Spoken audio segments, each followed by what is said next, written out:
And ladies and gentlemen, my name is John Dreisner. I work for a company called BitPay. We are a 4-year-old company. We are global. We have 8 offices all around the world. Europe, South America, and North America primarily. You've probably all heard of Bitcoin in some news report, in something, especially around here, because some big things are happening with it. I'm going to try to stay shallow on what Bitcoin is in my presentation. And if you'd like to ask me a question on the technology of Bitcoin during the 20 minutes, by all means do it. And we'll try to see how far down the rabbit hole we can go. It's a really cool technology. So, what's happening here in St. Petersburg? Why I'm here? We, as a company, have sponsored a bowl game. The Beef O'Brady Bowl is now the Bitcoin Bowl. It's the day after Christmas. You've probably all heard about it. I don't have the logo up here right now. Shame on me.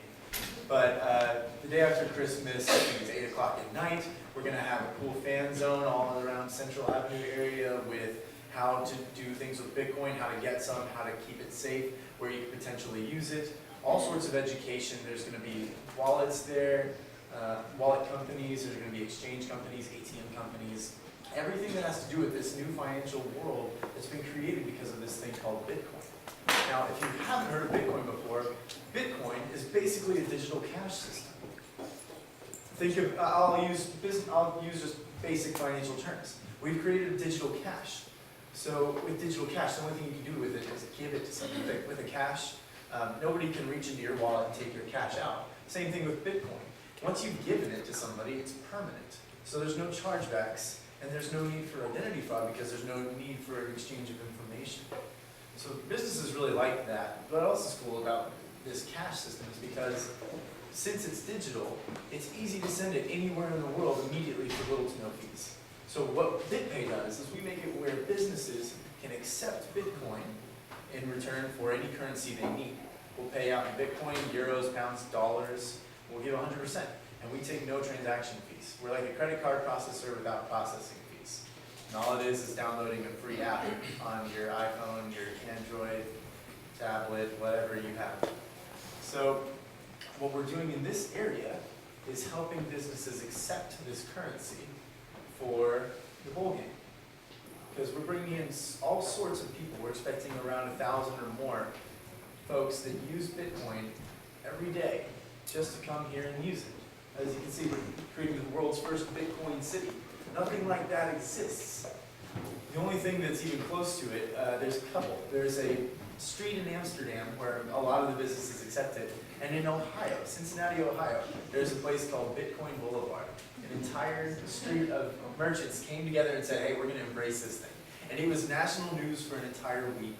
I don't know if any of you saw that. It was the coolest thing. It happened about 8 months ago. So now here we are trying to do something to show the world what Bitcoin looks like. If you've kind of caught on to what I'm saying, our company is not really going to make money off the businesses in this area because we're not taking transaction fees. Now where we do make our money are large enterprise businesses. Some of our clients, one's getting announced tomorrow, which I can tell you about. You'll hear about it. We got PayPal, Newegg, Tiger Direct, which are both Florida companies, WordPress, Shopify, Zynga Gift. And large enterprise companies are accepting Bitcoin like Overstock, Dell, all sorts, mostly online. So what we want to do is show the world what it looks like to accept it in person. That's why we're here, is to show business owners how they can accept. Basically, it's a cash system where you just let somebody pay you with their phone. So I'll get into the ask and what would be the most helpful a little bit later. But to finish my talk on what Bitcoin is, you have this digital cash system. To hold it, you put it in a digital wallet, which in this case is on my phone. I have my Bitcoin right here. I have what's called, for me, a hot wallet. A wallet where I put money I'm willing to spend. I also have a cold wallet, which I store somewhere offline. In fact, incredibly secure, separated throughout a couple different countries so that nobody can take it from me in any way possible, even by force. So with that, it's basically my savings account. So if you're thinking about it from a consumer's perspective, Bitcoin is one of the most secure forms of payment ever created. This is one that was actually created for the internet. Credit cards were not designed for the internet. You hear about identity fraud all the time. We've all heard of Target and Home Depot recently.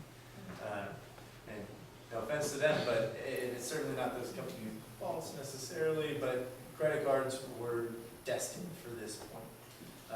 It's been about 50 years since we've seen any technological advances in the financial industry, and now we have something that is the ultimate advancement. Bitcoin, this digital cash that you can send and receive anywhere in the world immediately. Basically, commerce is now borderless. It doesn't matter where you are. And the coolest thing about that is now that you can use it anywhere in the world. Somebody from Europe, you know, you all have so many international tourists around here. Somebody from Europe can come over here and stay at a hotel like All In Suites, Serrata, or Hotels Amora. They can eat at places like Ferg's or Il Ritorno, 400 Beach, Park Shore Grill. There's all sorts of places downtown now accept. And somebody can stay here, eat here, go party here, do whatever they want with Bitcoin. There's boutiques accepting, they can buy gifts. So it's really exciting. People like me, I actually get my salary in Bitcoin. So to be able to live in a place where I can use it is really helpful. And with that,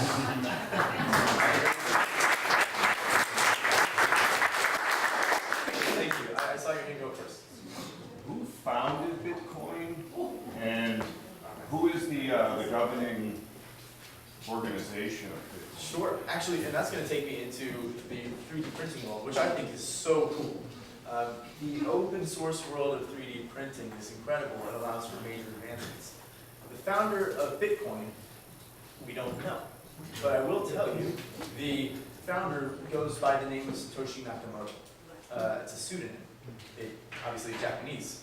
However, he or she or they spoke with perfect English, so we assume they were actually from the UK. We have no idea. Nor does it matter. Everything they created is open to the public and viewable. There's nothing that's hidden, and that's called open source. Anybody can edit it. However, the entire group, everybody that uses it, must agree to any change, which makes it incredibly secure, because nobody wants to do anything that'll hurt them. So who is the governing body? The governing body is the people that use it. It is truly democratic. And you vote with your feet, you vote with your choices. Either use it if you like it, or you don't like it. And who's overseeing your money? You are. You are in charge of everything to do with your own money. It's safer than putting cash in a mattress, and you don't have to deal with bank accounts. What's cool about that is there's actually 2.4 billion adults in the world that don't have access to bank accounts in Africa, parts of South America, Asia, and now they don't need one. There are actually tribes in Africa that have more phones than they have access to bank accounts, so they're actually using Bitcoin as a closed-loop system, which is really cool. I'm sorry, there's a lot of hands going up. Okay, so explain to the older people in this room, like me, where is the financial backing to Bitcoin? If I want to purchase Bitcoins with the dollars I have, where do my dollars go to purchase the Bitcoin? Sure. Well, if you wanted to get some Bitcoin, you treat it just like a foreign currency. Imagine that the internet is a country and Bitcoin is its currency, its foreign currency. So you buy it from a currency exchange. Or like I get dollars, I earn my Bitcoin instead of earning dollars. Or you can get it from ATMs. If you know somebody with Bitcoin, you can buy it from them with dollars. The easiest way, if you have no know-how on Bitcoin whatsoever, would be going to an online exchange, kind of like a Forex, where you could buy it, the same way you buy euros. So say, I'm going to exchange these dollars for Bitcoin. And there is an exchange rate on a lot of these different exchanges.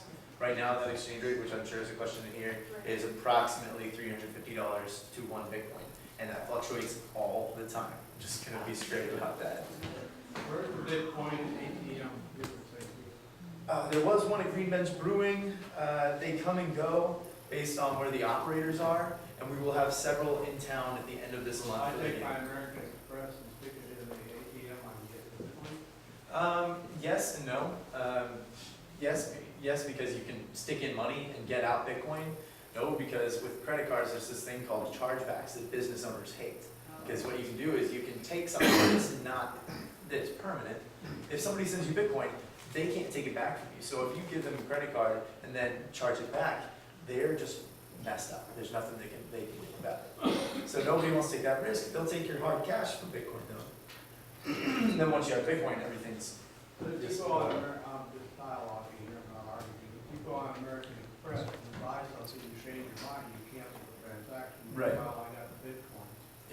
Right, so what he's saying is people will pay for something, they'll change their mind about wanting to pay for it, and cancel the transaction. A lot of people, unfortunately, will keep the the item that they purchased anyway and pretend like they didn't get it. Well, if I eat with Bitcoin, and then cancel the transaction, You can't cancel the transaction, Can't it's do it. permanent. Yes? Yes, can you speak more about the volatility and the growth opportunity for investors? Oh, sure. Well, from the consumer side, we'll talk consumers. The volatility is based on the users of Bitcoin right now, basically what you can buy it for and what people are willing to sell it for. So right now, we've seen Bitcoin fluctuate from everywhere between less than a penny all the way up to $1,200 worth for one Bitcoin. That's been over the last 5-6 years now. Right now, it's been weirdly stable, which is annoying for a lot of us that use it. But it's been around $350 to $400 for the last couple of months. Did I answer every part of that? Growth opportunity. Growth opportunity. A lot of us believe that because Bitcoin as a currency, it's scarce. Only 21 million will ever be generated, and that is permanent, that won't be changed. And there's no governing body that can decide, yes, we want to print more, we need it to pay for spending or anything. Everybody that uses it knows that what they have now will only ever in the long run be worth more. And that makes a fantastic investment vehicle for anyone who wants it. Yes? On the global market, how does Bitcoin affect investing, capital return, all that? Is it, or does it affect it at all, or is it a separate entity and it's not even recognized by the global financial markets? It will affect, absolutely. Positive or negative? Fantastically positive. That's a whole nother rabbit hole, but basically the actual invention of Bitcoin is a completely new financial system that is far more efficient, secure, no middleman fees Are you getting a lot of kickback from that? from credit cards, from banks, oh yeah. And financial institutions? Oh, we're starting to see lobbying About our against it, financial for system. sure. Yeah. Okay. I haven't gone on this side of the room. So going back, you mentioned about the credit card fraud law. I run a marina at the beach of 44 slips, if people aren't aware of how common this is. Every month I get notification from 2 people that their credit card has been compromised. So 2 out of 44 per month. As far as Bitcoin, I'm curious about what the security is. You know, what is it that stops someone from hacking and putting money into their Bitcoins into their own account, or Sure. talk a little more about this. The reason that it's permanent is because that's the way it was designed. Once you've given somebody Bitcoin, there's nobody you can go and talk to. There's no overriding company that you can say, hey, I didn't mean to make that purchase, give it back. It's just between you and the person. It's a peer-to-peer transaction, and that's the whole way Bitcoin works. It's a peer-to-peer financial system. So, You say you have a wallet on your phone. What's to stop someone from taking that, or you from putting extra in there, or that's one side of it. And then the other thing is,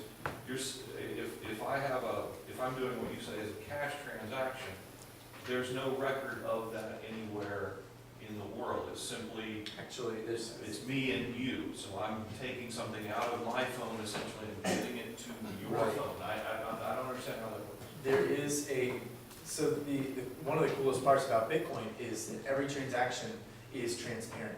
I can go back and look up every transaction in history that has ever happened.